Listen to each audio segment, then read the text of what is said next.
फिलहाल जो time table बना रहा हूँ मैं उन स्टूडेंट के लिए बना रहा हूँ जो स्टूडेंट पूरी तरीके से सबसे ज़्यादा सिलेक्शन की कोशिश करेंगे ग्रेट IQ चैनल से, और वो फ्री ऑफ कॉस्ट। ठीक है भाई, मेरे को कोई कोर्स वोर्स नहीं बेचना, प्राइस है जो बहुत ज़्यादा इंपॉर्टेंट पोजीशन में पहुँच जाओगे कि आपको लगेगा कि भाई हाँ मेरा सिलेक्शन तो पक्का। ग्रुप डी से रिलेटेड आपके जितने भी डाउट है ना, आपको ग्रुप डी की यूट्यूब पे किसी की वीडियो देखने की जरूरत, जो चीज़ें आपकी आने वाली नहीं है उसको पढ़ के क्या करोगे। अगर आपको पढ़ना ग्रुप डी की जो भी स्टूडेंट तैयारी करे उनके लिए मोस्ट इंपॉर्टेंट वीडियो होने वाली है, और ग्रुप डी के स्टूडेंट के लिए एक बहुत बड़ा सरप्राइज भी है। आपका सिलेक्शन बहुत आसान हो जाएगा उस सरप्राइज से, और वो बिल्कुल फ्री ऑफ कॉस्ट है, जो कि मैं वीडियो के लास्ट में बताऊंगा। आपको बहुत बेनिफिट होगा उससे। इस वीडियो में आपको डिस्कस करूंगा आपको टाइम टेबल कैसे रखना है, कितने घंटे पढ़ना है, क्या टारगेट रखना है, मॉक टेस्ट किस किस टाइम लगाने हैं। ग्रुप डी से रिलेटेड आपके जितने भी डाउट है ना, आपको ग्रुप डी की यूट्यूब पे किसी की वीडियो देखने की जरूरत नहीं पड़ेगी।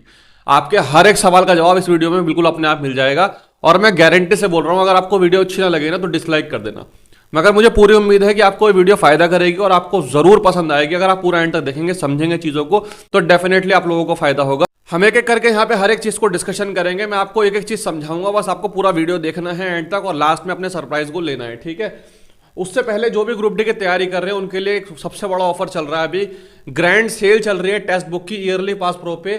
पूरे साल का सबसे सस्ता मॉक टेस्ट का पास मिल रहा है आपको पूरे एक साल के लिए 307 रुपए में। ठीक है, ये डील सिर्फ 28 तारीख से लेकर, यानी आज से लेकर 31 दिसंबर तक है। अगर आप great IQ coupon code apply करते हैं तो 12% का डिस्काउंट मिलेगा। इसमें ग्रुप डी के आपको सारे प्रीवियस ईयर के भी टेस्ट मिल जाएंगे, आगे के लिए मॉक टेस्ट भी मिल जाएंगे, NTPC के मिल जाएंगे, रेलवे के साथ साथ SSC के मिल जाएंगे। मतलब जितने भी मॉक टेस्ट होते हैं वो सारे के सारे आपको मिल जाएंगे। मॉक टेस्ट में आपको पता है कि अगर आपको कंपटीशन चेक करना तो टेक्स्ट बुक से अच्छा कुछ भी नहीं है। ठीक है, तो मॉक टेस्ट के लिए आप ये वाले टेस्ट सीरीज परचेज कर सकते हैं। ग्रेट IQ का कूपन कोड लाएंगे, आपको डिस्काउंट मिलेगा। पूरे साल का सबसे सस्ता पास मिल रहा है, ऑफर चल रहा है, बहुत बेहतरीन। ठीक है, तो डिस्क्रिप्शन में लिंक है, वहां जाकर चेक कर सकते हैं। सबसे पहले हम डिस्कस करते हैं कि ग्रुप डी में हमें सिलेक्शन लेने के लिए अपनी थिंकिंग को क्या रखना होगा। सबसे जो पहली चीज़ है वो क्या रखनी है। देखो, सबसे पहले हमें डिसाइड करना है कि अगर हमें सिलेक्शन लेना है तो हमारा टारगेट कितना होना चाहिए। अगर मैं बात करूं 2018 वाले ग्रुप डी की, तो 2018 ग्रुप डी में जिस भी स्टूडेंट के मार्क्स 54 से 55 नंबर तक रॉ स्कोर आ गए थे, ठीक है, जिस स्टूडेंट के 54 से 55 रॉ स्कोर आ गए थे उसका 2018 ग्रुप डी में सिलेक्शन हो गया था। क्योंकि 2018 वाले ग्रुप डी में 30-35 नंबर तक नॉर्मलाइजेशन में बढ़े थे। ठीक है, 30-35 नंबर तक नॉर्मलाइजेशन में बढ़ चुके थे।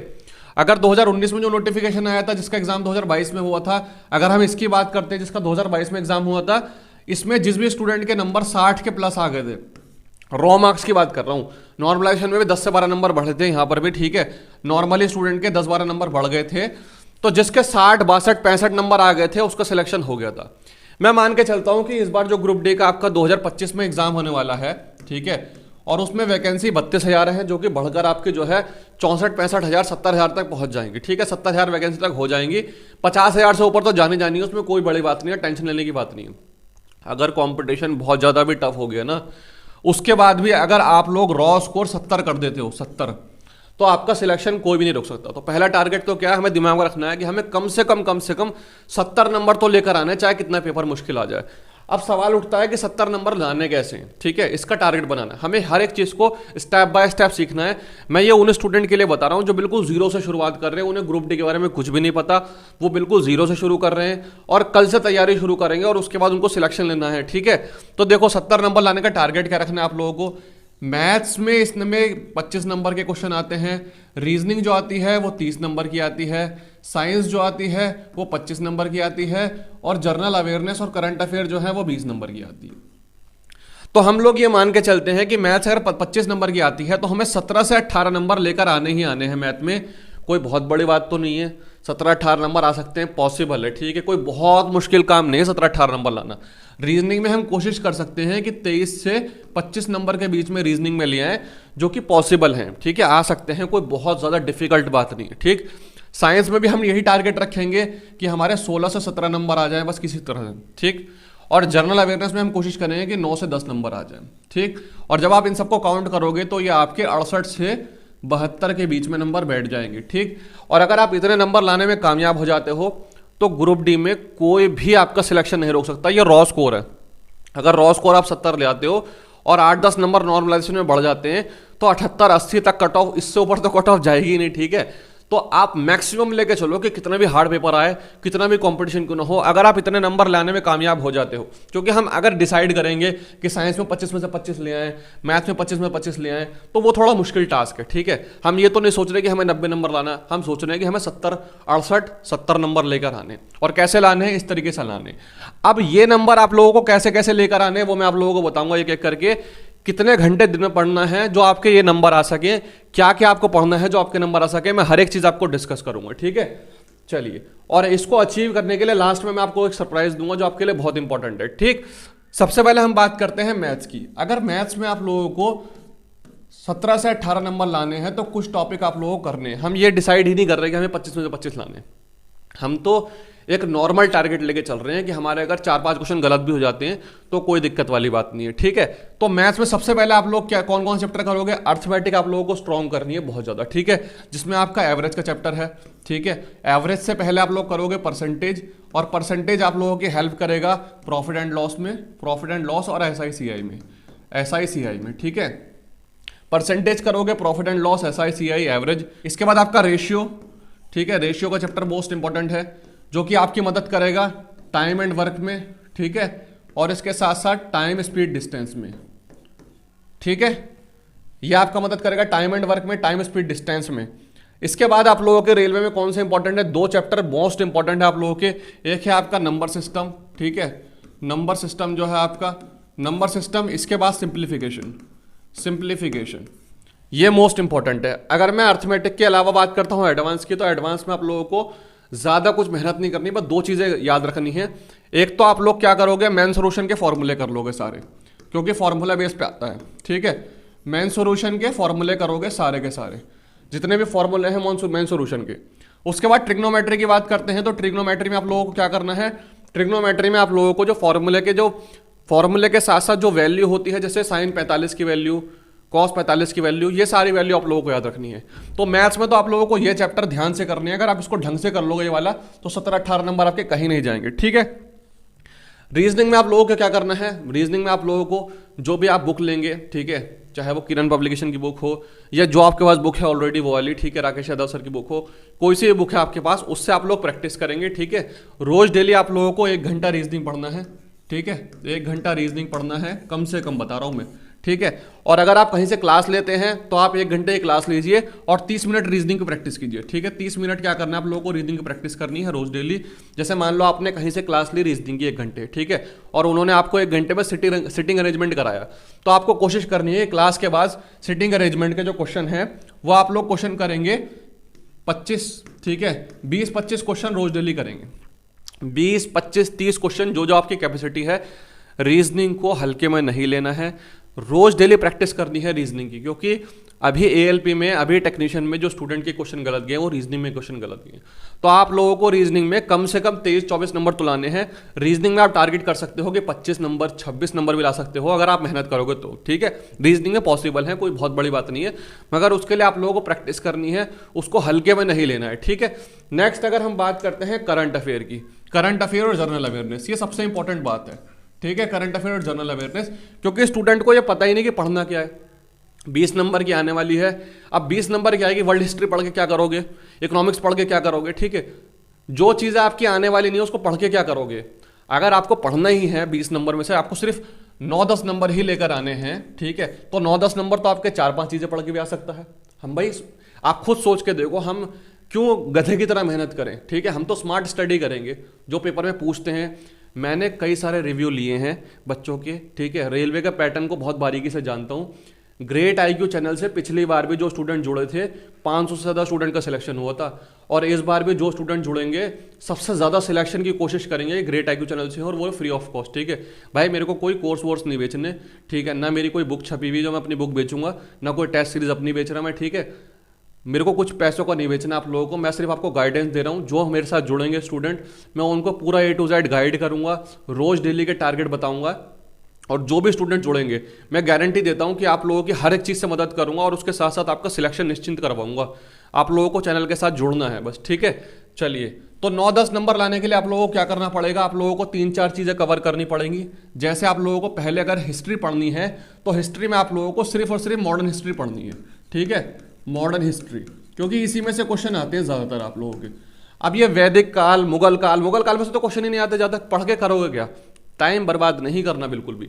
मॉडर्न हिस्ट्री से क्वेश्चन आते हैं आपके, गवर्नर जनरल से, वायसराय से, कांग्रेस के सेशन से, ठीक है, इसके अलावा गांधी जी से, ये वाले क्वेश्चन आते हैं आपके, ज़्यादातर आते हैं। अगर आप बात करते हो ज्योग्राफी की, ठीक है, तो ज्योग्राफी में से कौन सी ज्योग्राफी आती है, इंडियन ज्योग्राफी जो होती है वो, ठीक है, इंडियन ज्योग्राफी में से आते हैं आपके नदी से, पर्वत से, पहाड़ से, इनसे क्वेश्चन आते हैं आपके ज़्यादातर। अगर तीसरे नंबर पे बात करोगे आप पॉलिटी से, तो पॉलिटी से क्वेश्चन कौन से आते हैं, पॉलिटी से आपके क्वेश्चन आते हैं संशोधन के, ठीक है, अनुसूचियों के, अनुच्छेद के, इनसे रिलेटेड आपके क्वेश्चन आते हैं पॉलिटी से, ठीक। इसके अलावा 3 टॉपिक के अलावा आप पढ़ सकते हो करंट अफेयर। करंट अफेयर आपको डेली नहीं पढ़ना, करंट अफेयर आपको मंथली पढ़ना है, ठीक है। जो मंथली जो मैगजीन आती है, मंथली मैगजीन कोई से भी खरीद सकते हो आप, जो आपकी अच्छी लगे, स्पीडी करके भी आती है एक, ठीक है, मंथली मैगजीन खरीद सकते हो, 40-50 रुपए की आती है वो पढ़ लो, वो सफिशिएंट है। अगर किसी को करंट अफेयर की मैगजीन नहीं मिलती, मैं टेलीग्राम का ग्रुप का लिंक डाल दूंगा, उसमें ज्वाइन हो जाना। मैं मंथली करंट अफेयर आपको हिंदी इंग्लिश दोनों में वहाँ पे भेजता रहूँगा, ठीक है, सफिशिएंट रहेगी, वो ज़्यादा पढ़ने की जरूरत नहीं है, ठीक। ये 4 चीज़ आप लोग पढ़ोगे। 5वीं चीज़ है आपकी स्टैटिक जीके, वो आप लोगों को अभी नहीं पढ़ना, ठीक है। स्टैटिक जीके जो है ये आप लोगों को अभी नहीं पढ़ना, जब पेपर की डेट आ जाएगी, पेपर से 15-20 दिन पहले शुरू करनी है। स्टैटिक जीके में से 3 या 4 क्वेश्चन हो सकते हैं, मगर बहुत बड़ा सिलेबस है स्टैटिक जीके का, ठीक है। अभी से पढ़ोगे भूल जाओगे पेपर तक, लास्ट में पढ़ेंगे बिल्कुल। स्टैटिक जीके को भूल जाओ फिलहाल आपको पढ़नी है ये 4 चीज़ें, 1, 2, 3 और ये 4 चीज़ें अगर आप पढ़ते हो तो आप लोगों के 9 से 10 नंबर जो है कन्फर्म हो जाएंगे, कोई दिक्कत नहीं है, ठीक। नेक्स्ट बात करते हैं हम साइंस की। साइंस में कौन कौन से टॉपिक कवर करने पे हमें जो है 17 से 18 नंबर आ जाएंगे। तो साइंस में मैं टॉपिक आपको कल बता चुका हूं इस वाली वीडियो में, ये वाली वीडियो भी देख सकते हैं। बाकी ये टॉपिक है आपके जिसमें आपको work, power, energy, wave, sound, heat, light में से आपको मोस्ट इंपॉर्टेंट है, लाइट में से आपको न्यूमेरिकल देखने को मिलेंगे, ठीक है। गति का चैप्टर है, इलेक्ट्रिसिटी में से आपको न्यूमेरिकल देखने को मिलेंगे। तो ये आपके फिजिक्स के कुछ चैप्टर हैं, ठीक। इसी के साथ साथ आपके ये वाले जो चैप्टर हैं, जैसे आपके कोशिका का चैप्टर है, मोस्ट इंपॉर्टेंट है, ठीक है। जंतु जगत का चैप्टर है, ये मोस्ट इंपॉर्टेंट है। प्लांट किंगडम है, ठीक है। पोषक तत्व है जिसमें आपके कार्बोहाइड्रेट, प्रोटीन से रिलेटेड क्वेश्चन है, ये मोस्ट इंपॉर्टेंट है, ठीक। इसके अलावा अगर आप बात करते हो मुझसे केमिस्ट्री की, तो केमिस्ट्री में केमिकल रिएक्शन, रासायनिक अभिक्रियाएं, ठीक है, धातु अधातु, अम्ल क्षार, ठीक है, परमाणु मॉडल, कार्बन के कंपाउंड, ये वाले जो टॉपिक हैं ये मोस्ट इंपॉर्टेंट हैं। ये जो टॉपिक मैंने आपको बताए हैं इसको आप आराम से देखकर नोट कर सकते हो। ये अगर आप 20 से 25 टॉपिक हैं, अगर आप इनको कवर कर लेते हो तो आपके आराम से बहुत इजीली 17 से 18 नंबर आ जाएंगे, ठीक। अगर आप ये कवर कर लेते हो 17 से 18 नंबर आपके कहीं नहीं गए, बहुत इजीली आपके आ जाएंगे।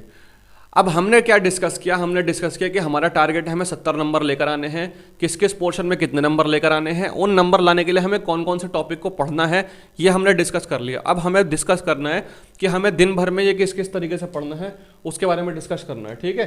तो अगर हम दिन में ये मान के चलते हैं कि जो स्टूडेंट पूरी तरीके से पढ़ाई कर रहे हैं, मैं अभी जो जॉब कर रहे हैं मैं उनके लिए अलग से टाइम टेबल बनाऊंगा। फिलहाल जो टाइम टेबल बना रहा हूं मैं उन स्टूडेंट के लिए बना रहा हूं जो स्टूडेंट पूरी तरीके से पढ़ते हैं, तो कम से कम उनको 8 से 9 घंटे पढ़ना पड़ेगा, कम से कम। अगर किसी को लगता है कि ये बहुत ज़्यादा है तो भाई सिलेक्शन लेना इतना आसान नहीं है, सिलेक्शन लेने के लिए मेहनत करनी पड़ेगी।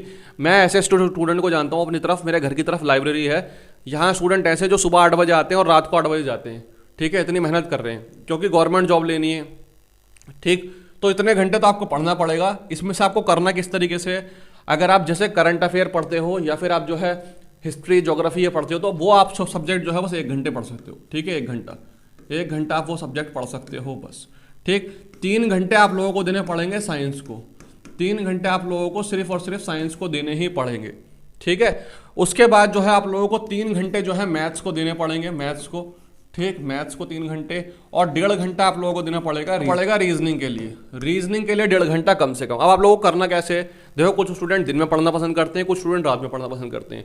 चाहे आप दिन में पढ़ो चाहे रात में पढ़ो, वो आपकी मर्जी है, ठीक है। टाइम टेबल आप अपने अनुसार जो है सेट कर सकते हैं, मगर इतने घंटे आप लोगों को पढ़ना पड़ेगा। 1 घंटा जो है आपको जीके, करंट अफेयर और जीए जो होती है ये पढ़नी पड़ेगी, ठीक है। 3 घंटे साइंस, 3 घंटे मैथ्स, 1.5 घंटा रीजनिंग। अब आप लोग इसमें क्या कर सकते हो, जैसे मान लो आप लोग कहीं से साइंस पढ़ते हो तो वहाँ से आप 1 घंटे की क्लास लोगे, ठीक है। 1 घंटे की तो आपकी क्लास हो जाएगी, बचेंगे आपके पास 2 घंटे। 2 घंटे में से 1.5 घंटे आप लोगों को करनी है रिवीजन, ठीक है। 1.5 घंटे आप लोगों को रिवीजन करनी है, रिवीजन। और जो बचेंगे आपके 30 मिनट, इन 30 मिनट में आप लोगों को करने हैं previous year question. Previous year के जो क्वेश्चन है सेम टू सेम इसी तरीके से आप लोगों को करना है मैथ्स के साथ, ठीक है। रीजनिंग में आपको क्या करना है, 1 घंटे की क्लास लेनी है और आधे घंटे प्रैक्टिस करनी है। इस तरीके से आप लोगों को प्रैक्टिस करनी है धीरे धीरे, ठीक। अब बात करते हैं कि सरप्राइज आप लोगों के लिए क्या हो सकता है, ठीक है। और उसके बाद हम बात करेंगे मॉक टेस्ट की। देखो आप लोगों के लिए सरप्राइज है जो बहुत ज़्यादा इंपॉर्टेंट है। जो भी स्टूडेंट ग्रेट IQ के साथ जुड़ेगा, ठीक है, आप लोगों को क्या पढ़ना है क्या नहीं पढ़ना उसके बारे में दिमाग ही नहीं लगाना। आप लोगों के लिए सरप्राइज ये है 1 जनवरी से, ठीक है, 1 जनवरी से 2025 से ग्रुप डी के लिए 100 डेज की, ठीक है, 100 डेज के लिए जो है मैं टारगेट बेस आप लोगों को टारगेट दूंगा, ठीक है। मैं आप लोगों का टारगेट बना के दूंगा डे 1, डे 2, डे 3। 1 जनवरी से रोज सुबह 6, बिल्कुल फ्री ऑफ कॉस्ट, रोज सुबह 6 बजे जो है, रोज सुबह 6 बजे आप लोगों के पास ग्रेट IQ पे एक शॉर्ट वीडियो आएगी। मैं उसमें आपको रोज का टारगेट दूंगा, ठीक है। आप लोगों को मैथ्स में ये वाला चैप्टर करना है और इतने क्वेश्चन प्रैक्टिस करने हैं। मान लीजिए रीजनिंग में आप लोगों को सिटिंग अरेंजमेंट करना है, सिटिंग अरेंजमेंट के 20 क्वेश्चन करने हैं। और अगर साइंस की बात करें तो साइंस में आप लोगों को सेल पढ़ना है और सेल में आप लोगों को ये वाले टॉपिक पढ़ने हैं, ठीक है।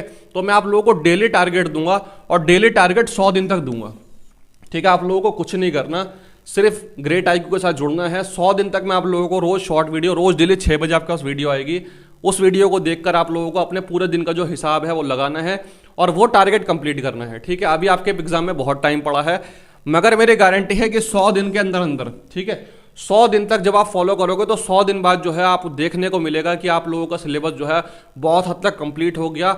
आप ऐसी पोजीशन में पहुंच जाओगे कि आपको लगेगा कि भाई हाँ मेरा सिलेक्शन तो पक्का हो जाएगा।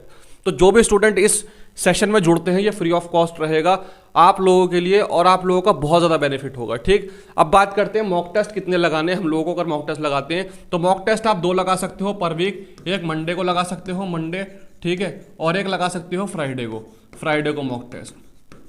और मॉक टेस्ट में आप लोगों को मार्क्स नहीं देखना है, हमेशा देखनी है परसेंटाइल, ठीक है। परसेंटाइल जो है वो देखनी है आप लोगों को कितनी होती है, मार्क्स के पास ही परसेंटाइल लिखी होती है। आप लोगों का टारगेट है आपकी परसेंटाइल 80 परसेंटाइल से ऊपर आनी चाहिए, ठीक है। अगर देखो अभी तो आप जब लगाओगे तो मॉक टेस्ट की परसेंटाइल हो सकता है आपकी 50 आए, 55 आए, मगर जब आपकी परसेंटाइल 80 तक आने लगेगी तो यकीन मानो कि आप लोग जो हैं वो बिल्कुल निश्चिंत हो जाइए कि आपका सिलेक्शन होके रहेगा, ठीक है। ये परसेंटाइल क्या होती है अगर किसी को नहीं पता तो मैं इसके ऊपर एक नेक्स्ट वीडियो अलग से बना दूंगा। तो मैं उम्मीद करता हूँ कि ग्रुप डी से रिलेटेड मैंने आपको हर एक चीज़ बता दी है। आप अपनी बुक्स खरीदिए, आप अपने टीचर को डिसाइड कीजिए और उसके टारगेट में आप लोगों को बताऊंगा उसको फॉलो कीजिए। आपका सिलेक्शन के चांसेस बहुत हद तक बढ़ जाएंगे, कोई भी दिक्कत लेने की बात नहीं है, ठीक है। किसी भी तरीके का कोई डाउट है मुझे कमेंट कर दीजिए, मैं सभी के रिप्लाई करता हूं और आपके भी रिप्लाई करूंगा। मिलते हैं नेक्स्ट वीडियो में। इस वीडियो को ज़्यादा से ज़्यादा शेयर कीजिए, ठीक, और चैनल को सब्सक्राइब कीजिए। तब तक के लिए bye, all the best, take care.